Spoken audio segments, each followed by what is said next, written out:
Marcos 13:24 hanggang 27. Ngunit sa mga araw na iyon, pagkatapos ng kapighatiang iyon, magdidilim ang araw at ang buwan ay hindi magbibigay ng kanyang liwanag, at malalaglag ang mga bituin mula sa langit, at mayayanig ang mga kapangyarihan sa mga langit.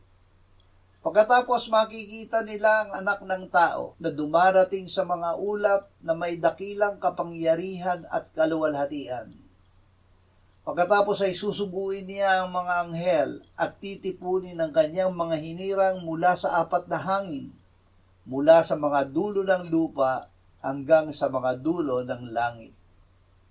Ang Panginoong Hesus ay magbabalik. Habang ang mga alagad ay nakatingin, ang Panginoong Hesus ay dinala sa itaas at ikinublid ang ulap sa kanilang paningin. May 2 lalaki ang tumayo sa tabi nila na nakaputing damit at nagsabi, "Bakit kayo nakatayong tumitingin sa langit? Itong si Hesus na dinala sa langit mula sa inyo ay darating na gaya rin ng inyong nakita niyang pagpunta sa langit." May mga kapighatiang darating bago bumalik ang Panginoon.